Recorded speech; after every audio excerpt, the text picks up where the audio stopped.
একটা উদ্দেশ্য, সেটা হচ্ছে আমরা চাই না আমাদের দেশের সম্পদ বাংলাদেশ টেলিভিশন এটা কারোর শাসিত প্রতিষ্ঠান হোক।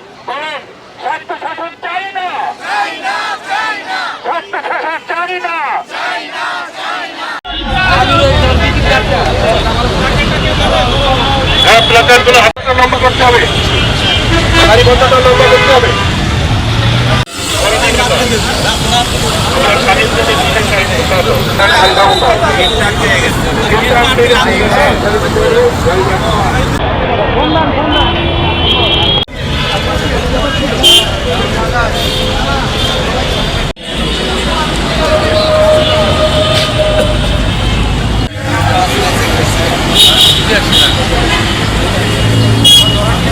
দাবিগুলো আছে আমরা দাঁড়িয়েছি যে আমরা চাই আমরা একটা জাতীয় টেলিভিশনের অন্তর্ভুক্ত থাকি। আমরা যারা শিল্পীরা আছি তারা চাই যে বাংলাদেশ টেলিভিশন গভর্নমেন্ট টেলিভিশন হিসাবে একটা জাতীয় টেলিভিশন হিসেবেই থাকুক। আমরা স্বায়ত্তশাসিত টেলিভিশন হিসাবে আমরা বিটিভিকে দেখতে চাই না।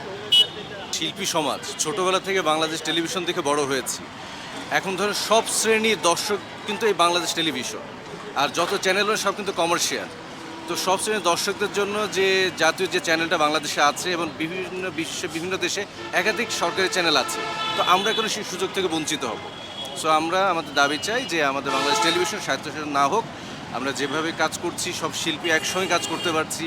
এখন পল্লী গান যিনি গাচ্ছেন, জারি গান যিনি গাচ্ছেন, ভাওয়ালি গান যিনি গাচ্ছেন, অভিনেতা, মঞ্চ, কৌতুক, জাদুশিল্পী যাই বলুন না কেন সব কিছু মিলে একটা পরিপূর্ণ টেলিভিশন, সেটা এখন বাংলাদেশ টেলিভিশন।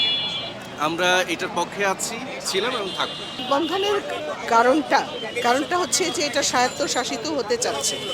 আমরা এটা চাই, আমরা চাই এটা যেরকম জাতীয় আছে ঠিক সেরকমই যেন জাতীয় থাকে। তাতে হবে কি আমরা আমাদের মতন করে পুরো জাতি এখানে প্রোগ্রাম করতে পারবে।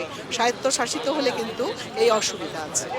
আজকের মানববন্ধনের আমাদের শিল্পীদের একটা উদ্দেশ্য, সেটা হচ্ছে আমরা চাই না আমাদের দেশের সম্পদ বাংলাদেশ টেলিভিশন এটা কারোর শাসিত প্রতিষ্ঠান হোক, এবং আমরা স্বাধীন দেশের মানুষ স্বাধীনভাবে থাকতে চাই।